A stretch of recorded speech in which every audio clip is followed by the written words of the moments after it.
Hello everyone, I'm Brian. Today I'm reacting to how a guru is different from saint and sages, Sadhguru. So I've honestly categorized gurus and swamis in kind of a teacher category. It makes sense, they do teach you ways of life. I still consider if you teach anything, you are kind of a teacher. Even a guidance is a teacher in some sense. They guide you how to do something, which is teaching you how to do something. I mean, I don't know, but I know, I think Sadhguru here said that gurus are not teachers. He gave an explanation, but I'm hoping this will clear it up. So let's go ahead and get started. To be a teacher, you must know something, isn't it? To be a guru, you need not know anything. It's just that you don't know anything, but you got eyes to see. Whatever you want, you can look and speak. But to be a teacher, you have to know something. If you don't know anything, you can't make a teacher, isn't it? To be a guru, you don't need to know anything. Just a certain level of perception, that's all. So, sorry to pause so quickly. So at this point, what's the difference between a guru and a student? A student doesn't necessarily have to have a teacher, because one can be a student of life, right? I mean, technically speaking, a student is someone under a teacher, but I also like to expand that a little bit more to say we're all students of life. Because technically speaking, life is teaching us a lesson, and I call that learning the hard way, when you have to do it yourself and then you make a mistake and something bad happens. Learning the hard way, or learning the easy way, when you're going through life and then you see someone stub their toe. You're like, I gotta be careful in that spot. There's a stub your toe machine over there, or just something to stub your toe over there. So you learn the easy way, where you didn't have to stub your toe to know that, but because you've seen someone, now you know to avoid that. Learning the easy way.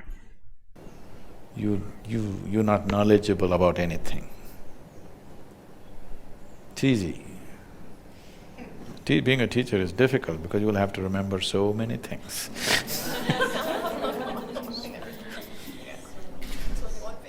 Huh? Should we become gurus instead? I'm sorry? Should we become gurus instead of teachers?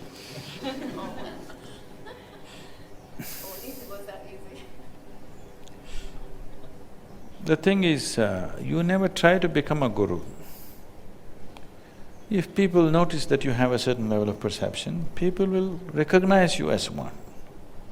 You never ever try to become one. I've done everything to shake off the guru thing, but you cannot, because people will one way or the other recognize it, wherever you may be. Whether you're in India or otherwise, they may not call you, use the word guru, but nowhere in the world, if you found a human being whose perception is beyond yours, could you ignore him? People naturally gathered around them. Maybe they didn't use the word guru, they used something else. But always it happened, isn't it? Whichever part of the world. Tends to be like the older wise people, because again, life is, we're all students of life, and with age comes wisdom, and with wisdom you have ability to teach people.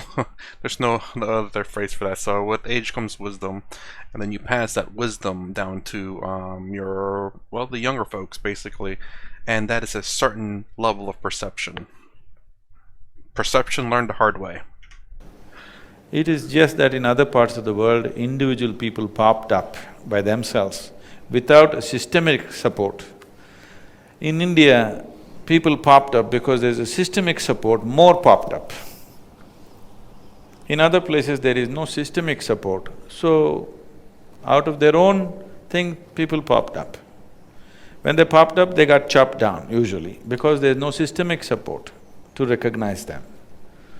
But nobody went unrecognized. I'm sure they gathered a few people and somebody else came and battered them down, isn't it? So, it doesn't matter which part of the world it is.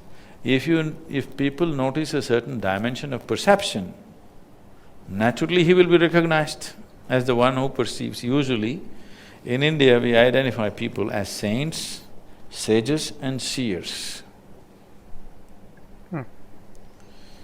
Saints means they have attained to a certain level of pleasantness. They can bless people. In their presence, everybody feels pleasant, some well-being happens. But they don't teach anything, they only bless. Sages means they have some grasp. They have become pleasant, their energies have become pleasant, but they have also grasped some knowledge, particular dimensions of knowledge. A sage may be good with astronomy or astrology or with some other dimension. All the Indian mathematics has come from sages, not from university academics. It is sages who came up with mathematics and music. You heard of this? Shiva himself is a great mathematician, musician, dancer, all these things because math came naturally when somebody looked deep enough into the existence. The mathematic background of it started finding expression in human intelligence and so they naturally became mathematicians. You must read the story of people like Ramanujam and others, they're brilliant mathematicians without any academic support because a certain level of observation, which is a sage. A seer means one who sees. See, it's a very appropriate expression. One who sees life just the way it is. Does it mean others don't see? Yes, others don't see. For others, their sense organs are interpreting. See, right now, your sense perception is interpreting this is day, night is going to come after this many hours. You ask the creatures in the forest, their senses are interpreting this is night, day will come after a few hours right now. So, it is the interpretation of the senses that you know, you are not seeing. A seer means he is seeing it the way it is. So usually or always, a saint will never claim to be a guru. Leave what's happening today in modern society. I'm saying in the tradition, a saint never claimed to be a guru. He was only a saint. He knows that his thing is he's become like a flower. He can bless. His fragrance will impact people. That's all he is. A sage is somebody who's always trying to explore a certain dimension of life. He can teach, he can do things. A seer is somebody who simply sees. He can do whatever, any of these things he can do or he may choose not to do anything. It's up to him what he chooses to do. He will do what is needed in the society at that time, or if he's not bothered, he will leave it and just sit. But he sees. So a guru must see, otherwise he cannot be a guru. He must be able to see.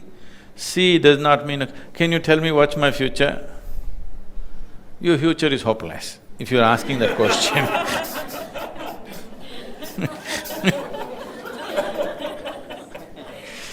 If you're asking that question, it's a hopeless future because if your idea of your future being better is only a question of, will I get the job, will I have money, will I pay my taxes, will I pay my bills, this is not a future. This is… Depression. Becoming a… Yeah, this is not a future. That is kind of true. You know, if the future that you're looking at is nothing but bills, payments, or more money, or whatever else, what kind of future is that? That's kind of true. I mean, that's the material, how do I say, material sustainability, but not exactly a great future. It is a part of the future, but that should not be the focus of the future. A particle in the existence, you know, you will go round and round in some way.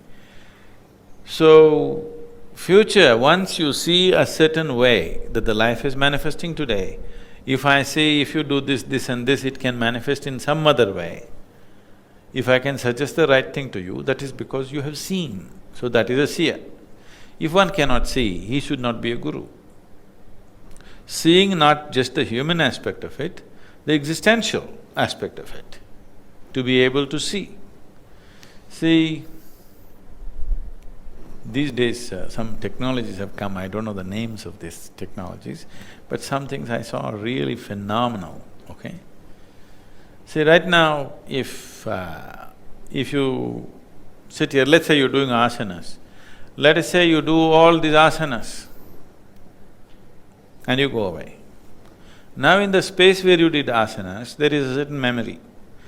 Today, there are, whatever they call them, I don't know what, there are ways to image this. You know, you sat here, did something and went. Now they can come and image this, what all you things that you did. What is the use of this, how to go to this, they can only think in terms of war, okay? They'll think how to use it in the military usage, that's a different thing. But if you do asanas here and you go away, if I walk into this hall, I will see what you have done, your asana. Is it a process of liberation or is it a way of tying yourself into knots? Is he talking about like surveillance? Like, I guess if they have a camera somewhere, they can basically see what you've done. This can be seen. If I see you're doing something like this, then it is not said you're doing this, do this, we will suggest something else.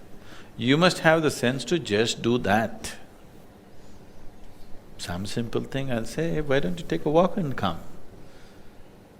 Why should I go for a walk? Morning I walked. Okay. Because the moment you try to logically decipher these things won't work. So always these things are done in subtle ways.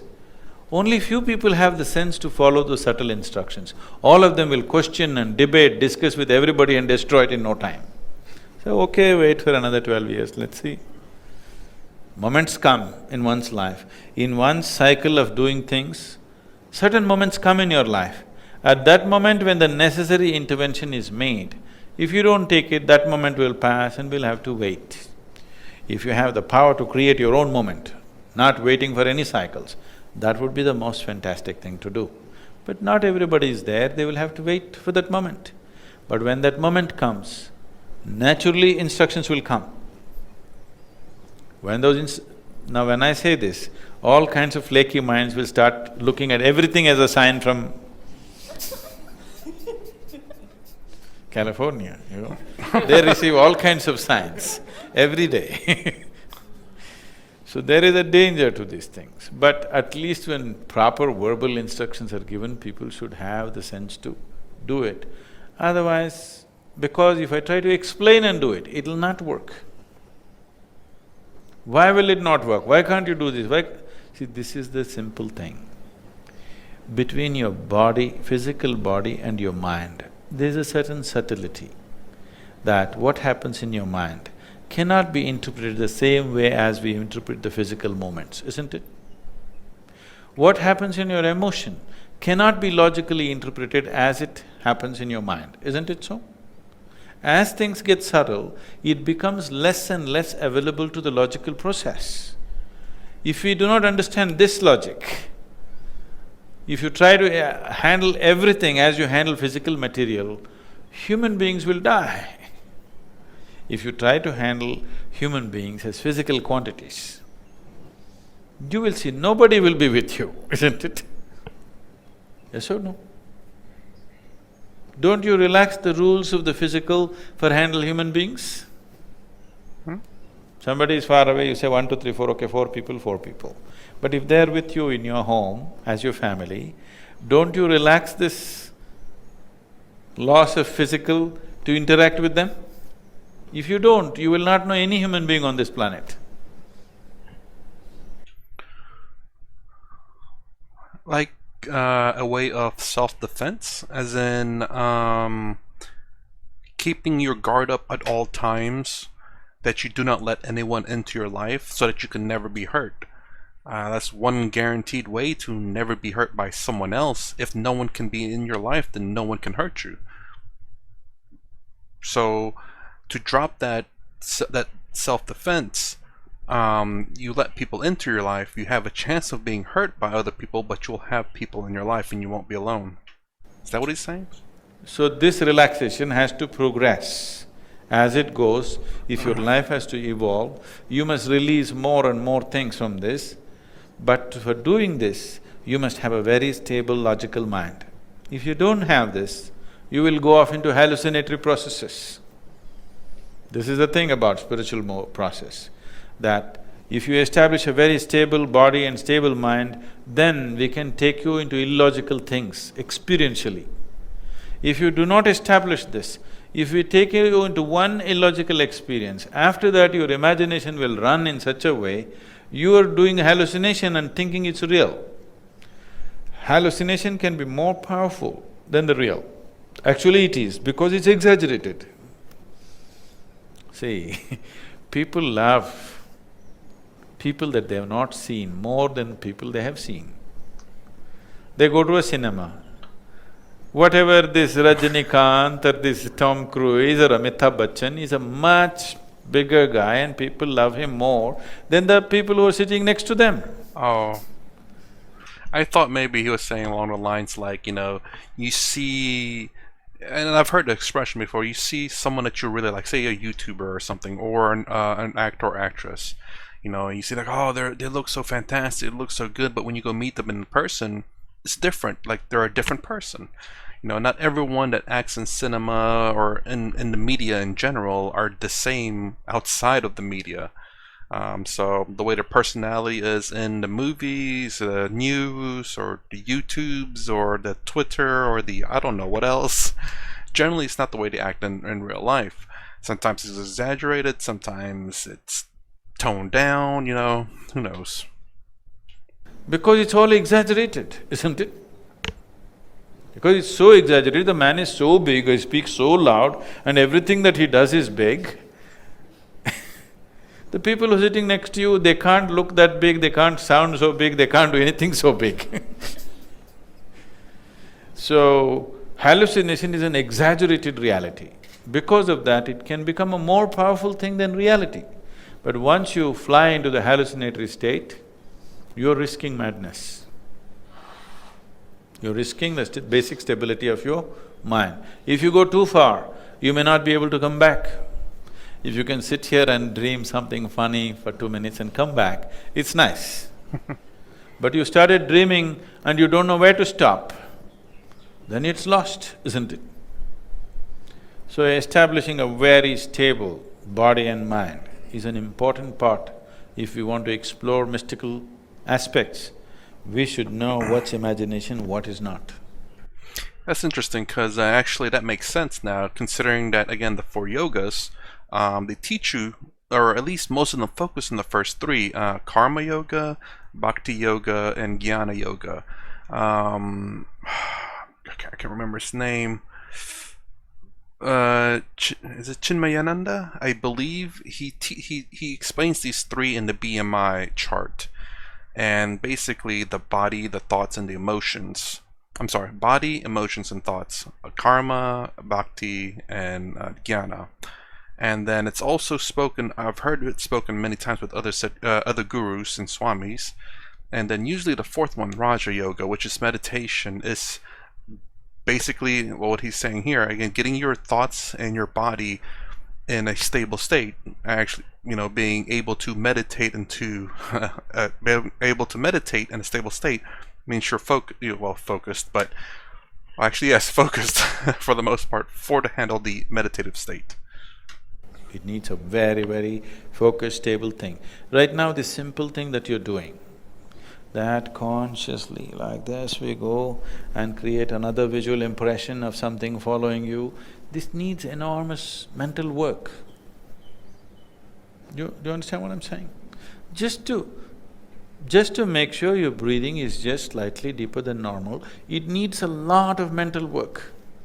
If you keep on using your mind like this, mind becomes very stable ground. It's not an imaginary, fanciful situation, it's a solid foundation by itself. The whole system of Tantra is like this, that you recreate. If you take this rose petal, I think we told you about this, isn't it? Just take this rose petal, observe this in as much detail as possible, recreate in your mind. If you want, you can make the rose petal fall down from the sky. That much detail you have seen, every millimeter of it, every micromillimeter of it, you observed and now you create. See, right now somebody's painting, okay? How is it? Because somewhere in their mind, the image of that leaf or flower or whatever else is perfect, isn't it? So mind is capable of this. If you take in impressions like this and find expression to this, slowly you exercise this mind like this, now this becomes a very stable and powerful instrument. Now you do yoga, you're not flying away, you're only stabilizing it, stabilizing it, stabilizing it. If it is so stable, you can land just about anything on it. That's actually quite interesting, and it made me think about how the fact that we focus our practices on everything external, the physical knowledge, knowledge of the external world, kind of knowledge of the emotion, which is what I've done, some portions of it. And then in terms of physical practice. So basically, if you want to be fit, you have to exercise and practice exercising every day. If you want to get good at boxing, soccer, cricket, footballs, whatever else, you have to keep doing it. Practice, practice, practice. It doesn't mean you're guaranteed to be successful in what it is, but you will become better than what you were before. Look at oh, you want to be very smart in astrophysics, then you have to study all the science behind it, and you become much better than what you were before. But at the same time, this is something I see in Western worlds, that there's so many focus on exterior things that our mind is so rampant. It's always chatter going on, always noise, and the mind is never stable. And this is what I got from this portion, is the fact that even my own mind, even though it's not as bad, there's a lot of talks, chatter in it, but it's very useful in some degree. Again, because whenever a thought comes to mind, I can think of a lot of things about it, and when there's no thought, then it's quiet. But there's not really very many moments of no thoughts. It's always learning and learning and learning, but it's not always chattering, I could say. And I guess the whole point is the fact that there's no internal practice, no mind practice. So we're not able to handle all the thoughts that just come rushing into our mind. There's no practice to quiet the mind. That's actually very interesting. Again, that's the thing I got from that. Is basically there's a lot of external practice, but not enough mental practice of the mind, how to quiet the thoughts and to quiet the emotions, which is actually fantastic now that I say that. Which again, bhakti, well, your emotions, which I believe was bhakti, and jnana, which is your knowledge. To quiet your thoughts, jnana, and bhakti, your emotions and devotions.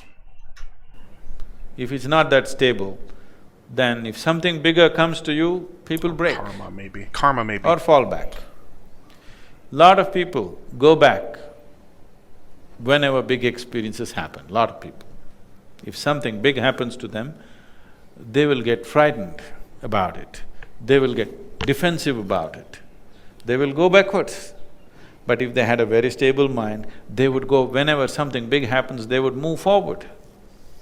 This is happening to people not only in spiritual process and mystical dimensions, even in simple physical life. What I'm observing most of the time is, if life works, most people become utterly stupid. Very few people use their wealth and affluence for their well-being. Most other people become idiotic. They're going backwards simply because things worked. That's true. This need not be so. If things work, you must move forward, isn't it? But this is what will happen. If our system is not ready and things move forward, either materially or psychologically or spiritually, whichever way, if we are not ready and something moved forward, we have gone backwards. This will naturally happen. Even spiritual experiences will set people backwards simply because the necessary preparation and sadhana is not there. That's why it's always controlled. Whenever we are causing any grand spiritual experiences, either in bhavaspandana or samyama, it is seriously controlled. Controlled means it's more controlled than a prison. Yes, it has to be that way. If you leave it, people will fly away into all kinds of things, but that will not be good for them. It'll set them backwards. Okay, I mean, I don't know how we got from what's the difference between sages and seers. But I do like how it went off on a little bit of a tangent, which was very informative as well. Again, I don't know why. And by the way, I wanted to say that I consider karma as in your physical actions, bhakti as in your emotional actions, and jnana as your intellectual actions. However, I think that is wrong. Karma, from what I heard from people, is your physical actions, but it's also your thoughts. And bhakti yoga is more for devotion to God, to do everything for God. And jnana is knowledge, obtaining knowledge about your true self, the true nature of things. Now, again, I don't know exactly what kind of knowledge. Like, is it like science knowledge? Like, oh, science, yes, and math, yes. Or is it a different kind of knowledge, like, again, wisdom, in terms of learning and observing life and seeing how things work through observation and learning about your emotions and your actions and your thoughts? Is that the knowledge?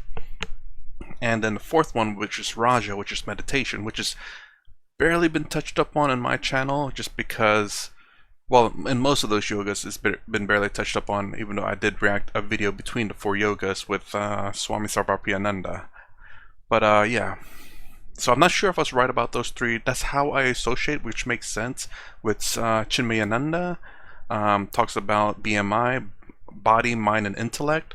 Body being, makes sense, your physical body, which is actions, karma.